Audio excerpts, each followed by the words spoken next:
Hi guys, in this video we're going to be talking about increasing training volume. So just to give you a quick primer on volume, this is going to be one of the main primary factors which will influence hypertrophy. So training volume sets times reps times load, so essentially the total amount of work you do. So for us to continue to make progress and get bigger, we need to essentially increasing training volume, with the caveat our nutrition's on point, we're in an energy surplus, we're consuming sufficient protein. However, it's important to note that the increment in training volume should be progressive and context dependent from where you're actually coming from.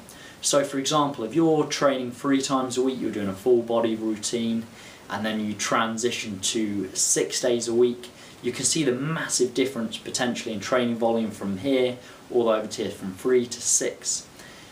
The jump is just going to be way too big and it's simply not necessary. So we want to focus on applying the minimum effective dose.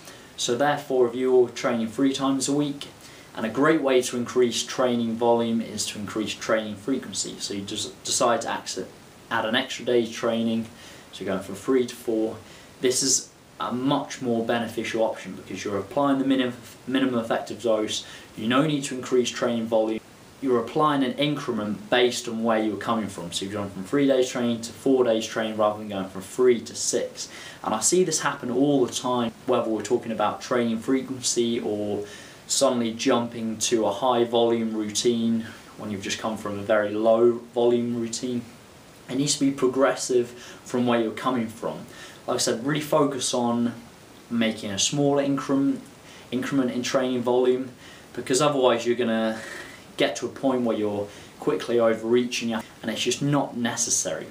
Focusing on applying the minimum effective dose, increase training volume slowly, so whether that's an increment on the amount of days training, a great way to increase training volume, increasing the number of sets, which are another way to increase training volume, or exercises, etc. Make sure you're adding an increment based upon what you're already doing. You're not just jumping from a small extreme to a large extreme. It's just not necessary, it's not going to be effective, or it's going to be beneficial to you. So I hope you found this useful. Like the video if you enjoyed it, subscribe to the channel if you haven't already. Have a good day, thank you very much.